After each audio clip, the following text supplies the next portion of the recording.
వారెవ్వా పావులా చూపెట్టి 10 రూపాయలు పట్టుకపోయే ఉపాయం చేసిండు పోన్రి మన రేవంత్ సారు. మొన్న జనవరి 26 నాడు 4 పథకాలు మొదలుపెట్టిండు కదా, ఇవాళ సురువు చేసినాం. ఇక అందరికి అన్ని ఇచ్చుడే, ఎవలాగబట్టినా ఆగేది లేదని చెప్పిండు. కానీ అండ్ల పెద్ద మతలబు ఉన్నదటనుల్లా. గౌరవ ముఖ్యమంత్రి రేవంత్ రెడ్డి గారు చిన్న పల్లెలను సెలెక్ట్ చేసి కేవలం 1000 జనాభా 1500 జనాభా ఉన్నటువంటి గ్రామాలను సెలెక్ట్ చేసి అక్కడ అన్ని ఇచ్చే కార్యక్రమం పెట్టాం. అబ్బర బిడ్డ చిన్నగా లేదు కదా ఉపాయం.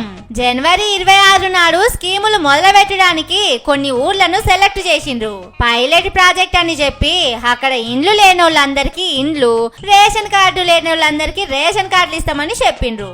అయితే పెద్ద పెద్ద ఊర్లను తీసుకుంటే మంది ఎక్కువ ఉంటారు, ఎక్కువ మందికి ఇవ్వాలి, పైసలు ఎక్కువ కావాలన్నాయే. గందుకే చిన్న చిన్న ఊర్లను సెలెక్ట్ చేసిండట. ఈ మాట మేము చెప్తలేము, కాంగ్రెస్ ఎమ్మెల్యే రామ్మోహన్ రెడ్డి సారే చెప్పిండు. అంటే చూడుండ్రి ఇలా తెలివి. చిన్న ఊర్లలో తక్కువ మంది ఉంటారు, అక్కడ ఓ 10 మందికి ఇచ్చి అందరికి ఇచ్చినాం అయిపోయిందని పబ్లిసిటీ చేసుకోవచ్చు.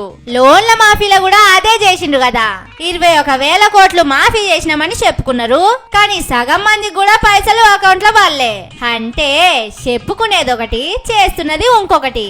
ఇవన్నీ చూస్తా అంటే నాకైతే ఒకటి అనిపిస్తున్నదుల్లా, ఇచ్చిన హామీలు ఎట్లా అమలు చేయాలనే దానికంటే ఎట్లా ఎగ్గొట్టాలి, ఎగ్గొట్టినమని తెలియకుండా ఎట్లా చూడాలనే దాని మీదనే రేవంత్ సారు రోజుకు 18 గంటలు ఆలోచన చేస్తున్నట్టున్నాడు.